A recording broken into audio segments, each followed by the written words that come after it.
guys, welcome to Wilfa channel. History of Israel and Palestine conflict. What would happen if you build a refuge for a persecuted people in a place where another people already live? In the next few minutes, you will learn why this small country is at the root of the struggle between Israel and Palestine. First, there are a couple of things is helpful to understand. One, many Jews faced hard persecution and anti-Semitic Europe, especially the Nazi Holocaust.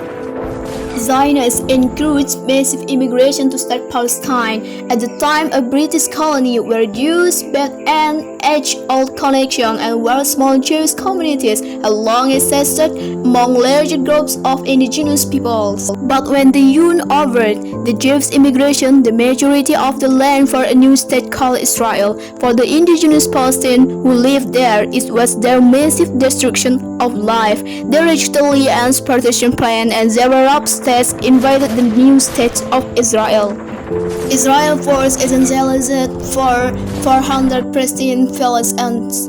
By the end of the fighting, Israel controlled 78% of historic Palestine, and were the cause of 1 million Palestinians who were exploited during fighting, tried to return to their homes where the new states now stood that were permanently prepared by the Israeli government. Will over 100,000 of their relatives and neighbors who have not left become second-class citizens of the new state, along with the new Jewish majority. Today, Palestinian refugees and their descendants number in the millions. Most are in the Gaza Strip, the West Bank, and Jordan. Many are spread throughout the world in the millions still living in refugee camps, seeking to return to their homeland. Here, the second thing to understand: Israel was founded as Jewish, but not as yourself. What exactly does that mean? People have lots of ideas about what a Jewish state should look like. Some called for equality for all its citizens. But what was created in practice was institutional discrimination against non-Jews. The Israeli government wants maximum landed reserved for Jews, but not the Palestinians living there. That's why instead Israel Jews get special privileges, including rights to land and housing, that are denied to the Palestinian citizens, who make up 20% of Israel's population. That's also part of why Israel has never defined its borders. In fact, they still hold on to land the West Bank and Gaza that they conquered in the war in 1967. Military occupations are meant to be temporary, but after 40 plus years, this wall looks permanent and entirely unjust. In the West Bank, Israel, Jewish states and Palestine live on the same land, but must live under the completely separate and equal system of Israel law.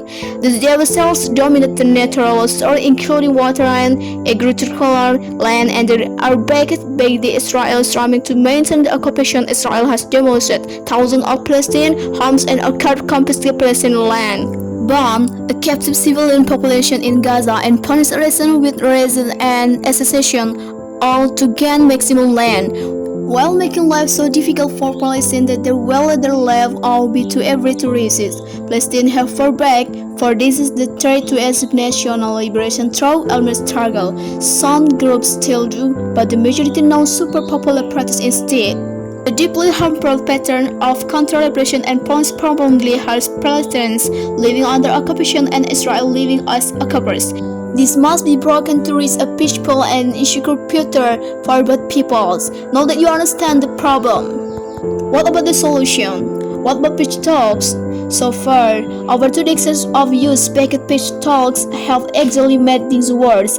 By helping Israel continue the occupation, it's been years of talking, while Israel massively expanded the Jewish settlements and literally withdrew. The map peace talks are good if they are real, but not when they're theater to cover a land grip. So now what? The current wars for power, the United States has been a terrible friend, and unbalanced Israel's destruction and self-destruction expansion onto Palestinian land by funding the Israel military, the biggest response of US pouring aid in the world. But there's another superpower that can make the difference.